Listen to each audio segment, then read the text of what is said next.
say, how you doing today? How you doing today? I am your host, Lacey G. Soldier Turner. And today I have a very special guest with me. He's the founder and director of Jacob Ladders Ministry.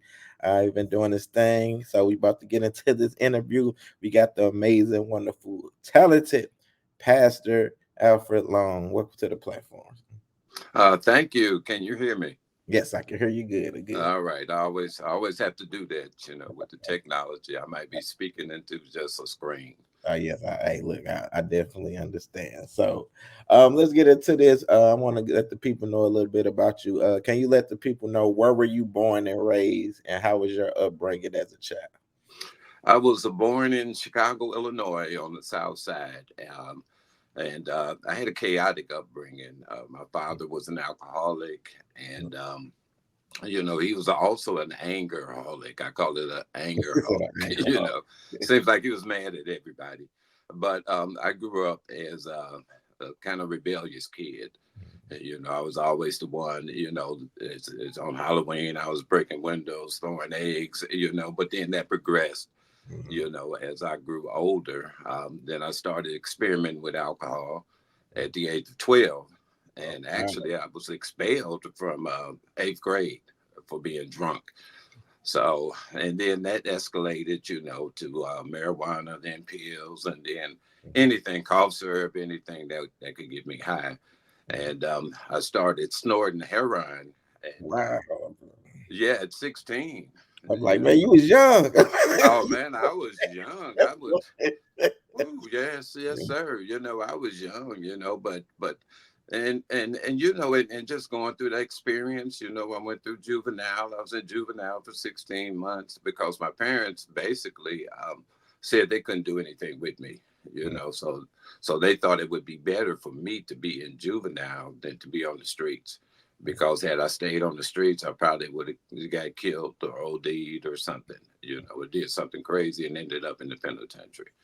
So, my experience was just one of chaos and destruction. Mhm. So when did you move to St. Louis? I moved to St. Louis in 1976. Okay. Look at that. I wasn't even born yet. See, I knew you was gonna say that. So let me ask you this though. So for anybody who's never been to St. Louis, they hear about the murder rates, they be wanting to come, but they say it's the dangerous city. What can you tell the people about St. Louis who might want to come here? Well, I've had great experiences in St. Louis. And a lot of the murder rate is around people that run together, and doing drugs and selling drugs and got beefs against each other. But other than that, I've had great experiences in St. Louis, and I would recommend St. Louis to Right. anybody. Right, I'm the same way. Look, me and Al, we still alive here. So look, come on, yeah. Y'all gonna be all right up in this piece. Yeah, you're gonna be all right. You're gonna be all right. Yeah, we still alive. We still alive and kicking it. So let me ask you this: how did Jacob's Ladder Ministry come into play? How did you create that, and what was the thought process behind it? Well, when I was 22, and I'm not gonna say the year. I got to the point, in the streets, where it was like, man, I was paranoid, always having to look over my back. I was hopeless. I didn't think about the future. Me and my cousin, we used to shoot dope and sit around and say, well, we're not gonna be 30 anyway, so we might as well just give up. And he didn't live. He lived to 23. And most of my friends died before 30, so that was a self-fulfilling prophecy for us. But I was to the point where the only prayer I could pray was, Lord, help me. I didn't know how to get out of it. I didn't have a long prayer, just Lord, I need help, I need help. I need help, please help me, show me, direct me. And he did. I was stealing in a grocery store. That was my hustle. I had to, steal to support my habit. And the guys that were owners of the store. They were actually at the front door when I was walking out. I filled my bag up with frozen meat, which I could sell really quick. And man, they caught me at the front door. It was five of them, you know. And usually, people would look at me and just say, "Go ahead on, man. That's not my stuff. I'm not going to." I guess with the drugs and the streets, I probably look way worse than I look now.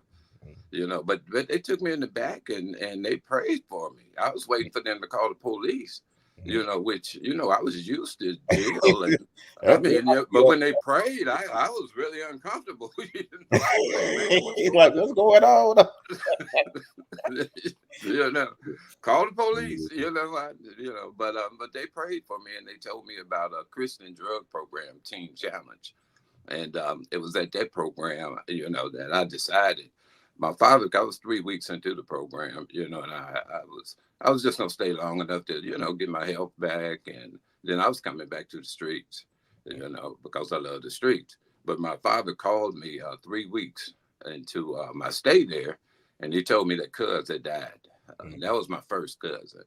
And I started him shooting drugs. We grew up as babies together in the same household. And when he told me that, the cuz had OD'd, they came and got him and said, we can't wake cuz up. And he went down there and cuz was dead.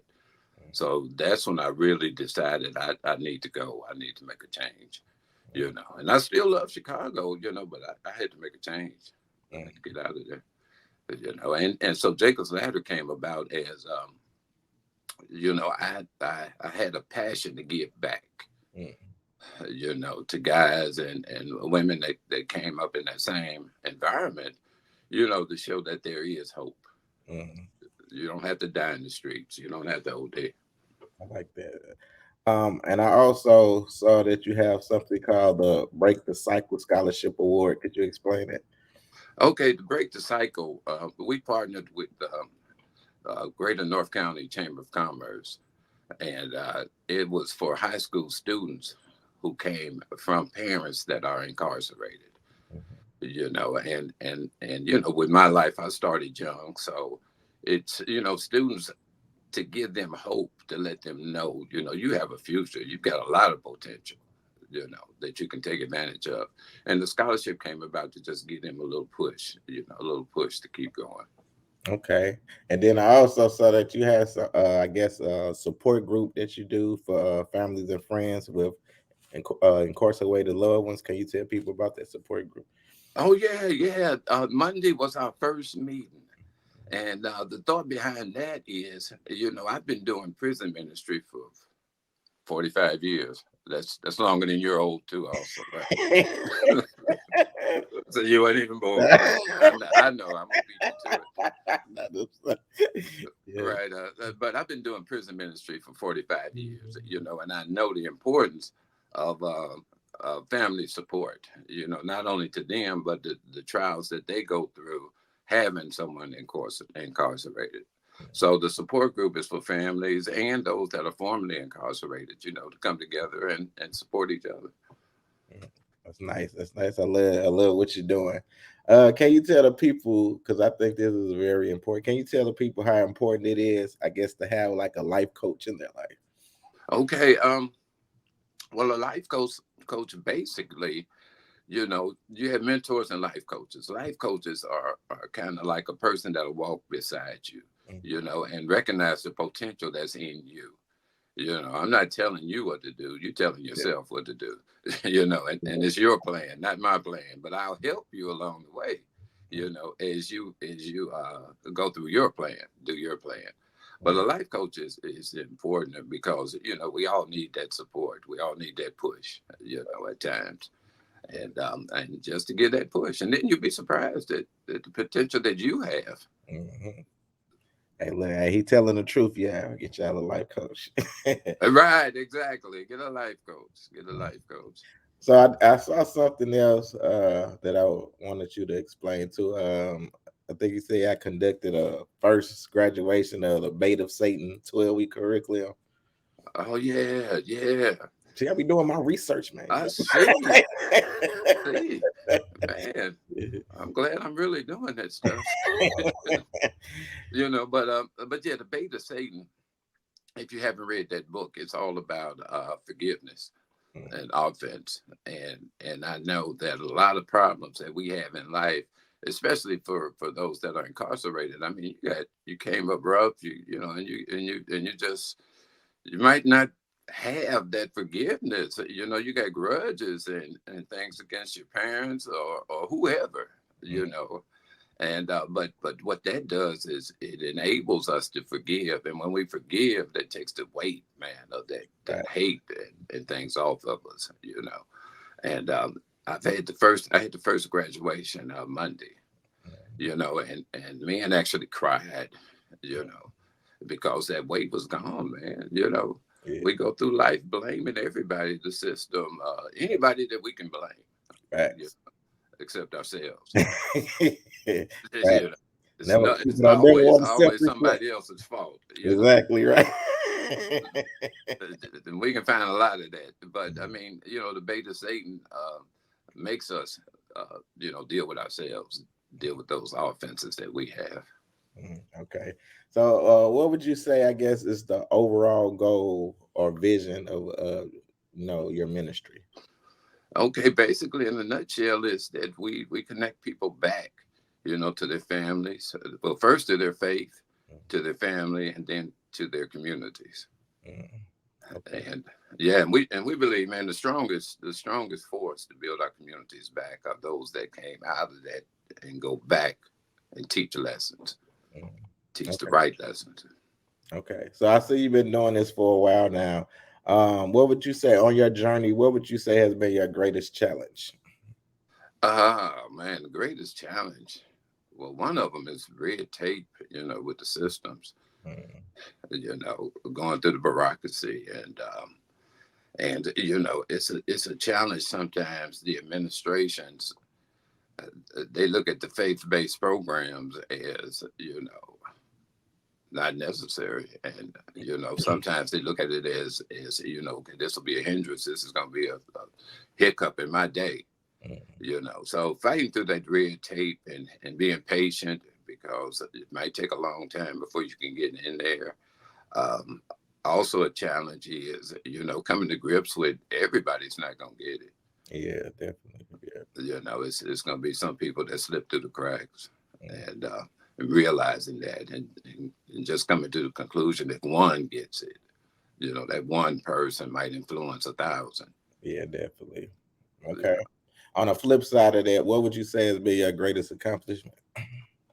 Seeing people that were incarcerated, or in that lifestyle, as people used to say, that life, in that life. you know, Yeah, People coming out of that life and yeah. seeing real life, Mm, and becoming productive fathers and mothers, and people are, in the community, mm, so, and then to actually see them do that.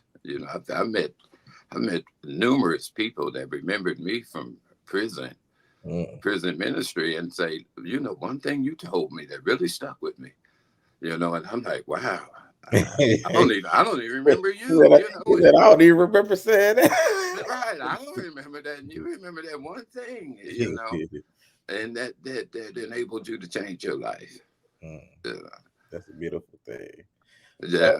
do you have anything else coming up that you want to promote? Um, well, the support groups, once every first Monday of every month, and that's at Soho. That's my wife's shop, and that's 690 North uh, Highway 67, Mm, and that's once every month. So, and also, we would also, we always need money, for the scholarships. We want to expand that scholarship. I want to give at least 5 people, mm, more than we were giving out $1,000 scholarships. I want to give out more. mm. With inflation, you Yeah, got to give out more. exactly. Yeah, I already know how that is. You know, so yeah, that's always coming up. That's always coming up. Okay. So let the people know if they want to be a part of Jacob Letters Ministry or donate or whatever, how can they reach you? They can reach me at along at jacobslm.org. I mean .com. That's my email. So you can have going to the wrong place. I got them going to the website. Look, they're too similar. You got org and com, and but the website is jacobslm.org. You can go there and you can sign up to volunteer for prison ministry or just to come to the support group and share your story, and help us build community. So all the information you need will be there. Either email me or go to the website. Okay. All right, Mr. Al Long, my last question that I love to ask all my guests. When it is all said and done and you are long gone from this earth, what is it that you want the people to know about Pastor Al Long? Pastor Al was passionate about helping people. There you have it. That's it. Hey, I love it. I love it, man. Real to the point up in this book. Well, I thank you, Pastor. I'm definitely gonna let you know. I'm gonna write an article about you, put it in the newspaper, and I definitely will let you know when I drop this.